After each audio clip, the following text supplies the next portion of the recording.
Welcome to the training video for the Oakland Crime Analysis tool. This is using a Google motion chart system to allow us to visualize changes in Oakland crime across the last several years from 2003 through to 2008.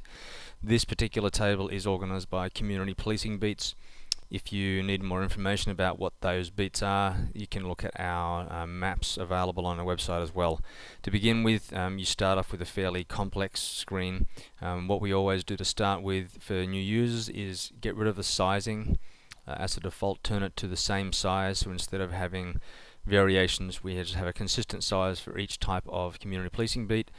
The other thing we can do to simplify it is also change the coloring. We're going to leave it on for now. What the coloring is telling us at the moment is that we have different gradations of color for different numbers of homicides, and we can see here the blue represents 0, the reds represent 10 or more homicides per community policing beat per year. So to begin with, we can see the color variations across the city. Most of the beats, if we hover over each of these community policing beats, we can see the data updating on the top right hand side. For this particular beat 30X, we had 8 homicides in that particular year. We can automate the graph in one of two ways. We can hit the play button and it will start to move over time to represent the changes across time. And again, we have 2003 through to 2008 crime report data at the present time.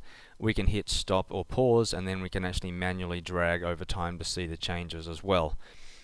What we can do is say if there's a beat that we're interested in, we can click on that beat and it will be highlighted in the list of beats on the right hand side. Again, this is all dynamic.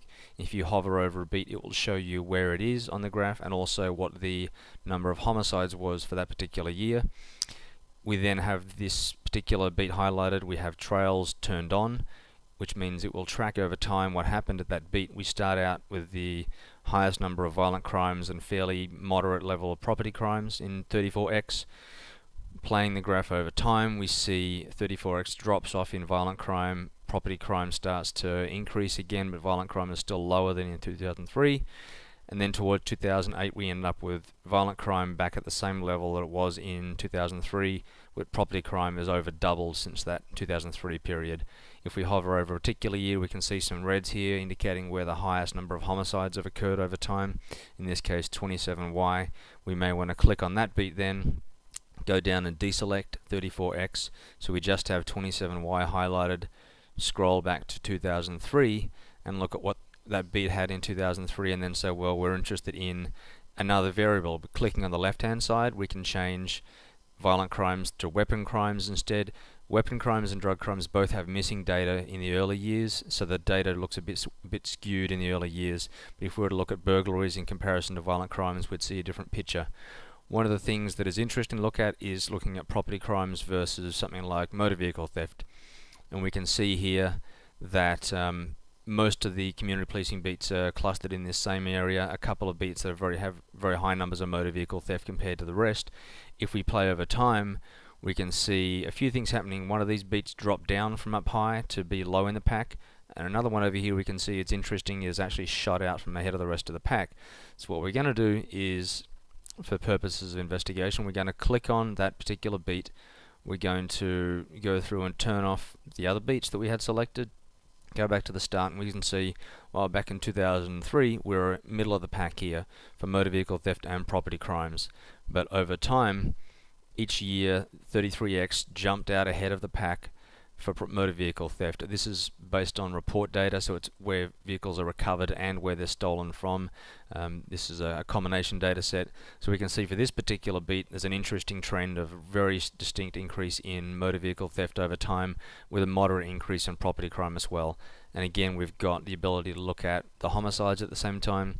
If we wanted to make this more complex, going back to the very start of things, we could use sizing to say I'm interested in the relationship with assaults as well, and use sizing to indicate the number of assaults. And now we have this particular year, 2003 for 33X, has 101 assaults, as you can see with the just below the sizing menu it updates, whereas down here 16X only has 7 assaults in that particular year.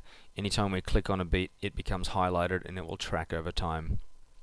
So there are a number of other variables that you can look at as well, violent crimes and robbery and rapes.